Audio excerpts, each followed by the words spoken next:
hukum ASB dan apa yang patut dibuat dengan duit dividennya, sekiranya haram atau halal, tengok macam mana ya.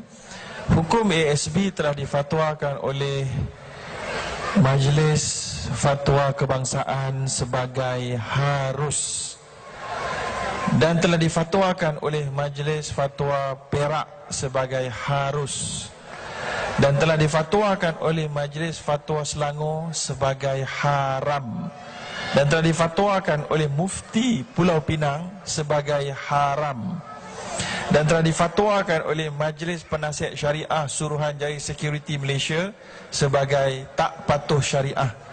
Tak patuh syariah itu bahasa korporat bagi haram. So nak pakai yang mana satu ni? Jawabnya, kalau kita nak kata ulama yang kata halal lebih alim daripada yang kata haram atau sebaliknya, susah, terlampau subjektif. Maka apa yang kita nak buat, kita tengok dari sudut mandat yang diberikan oleh kerajaan, siapakah, badan yang manakah yang paling tinggi hierarki, kuasa, authority, undang-undang. Tahu tak siapa? Mana satu?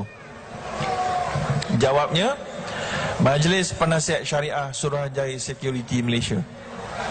Itulah dari sudut hierarki, authority, undang-undang yang paling berpengalaman, yang paling spesialis dalam menentukan hukum hakam pelaburan halal atau haram. Lalu mereka mengatakan haram.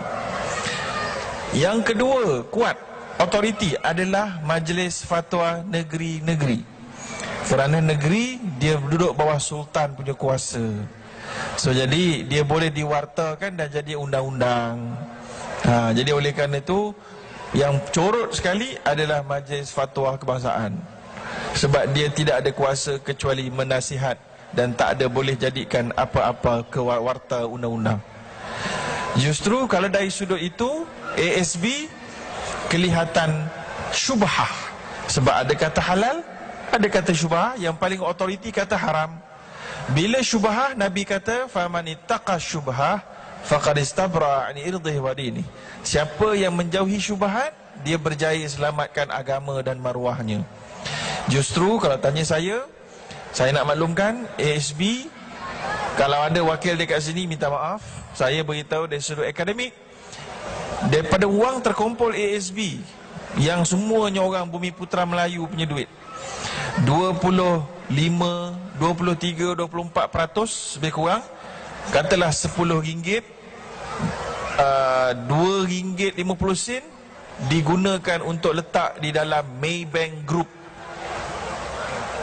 Sebahagian lagi, beberapa RM1 lagi diletakkan British American Tobacco. Rokok hukumnya haram, ya? Gabung-gabung menyebabkan peratusan yang haram itu tidak layak untuk menjadikan saham amanah saham Bumi Putera sebagai patuh syariah, kata Suruhanjaya Security. Jadi kalau tuan-tuan tanya saya apa nak buat, yang pertama, Allah kata wa in tubtum falakum ru'usu amwalikum la tadhlimuna wa la tuzlamun. Kalau kamu bertaubat, kamu dan tidak menzalimi, dan duit pokok kamu punya. So semua duit simpanan ASB kita simpan RM8,000, RM10,000. Semua RM10,000 kita boleh ambil balik. Sebab itulah duit yang kita letak. Tapi dividen yang lebih daripada RM8,000 itu, yang itulah yang syubhat. Bila syubhat, kalau tuan-tuan orang yang warak, orang yang takwanya tinggi, tuan-tuan jangan pakai satu sen pun untuk diri tuan-tuan dan puan-puan. Untuk beli beras ke, beli sofa ke, beli kasut ke, bayar cukai ke, bayar saman trafik ke, selagi mana untuk diri tuan-tuan, tak boleh. Bagi pada orang fakir miskin, orang fakir miskin pula bila dia ambil, jangan kata ni duit kotor ni. Tak. Dia tak kotor pada orang fakir miskin. Dia hanya kotor pada orang yang membuat itu. Sebab duit pada zat dia tidak kotor. Okey? Tadi ditanyakan oleh penanya, boleh tak bagi pada kawan dia yang tak boleh bayar sewa rumah. Kalau kawan dia itu masuk kumpulan fakir miskin atau miskin, maka bolehlah dibantu dengan begitu.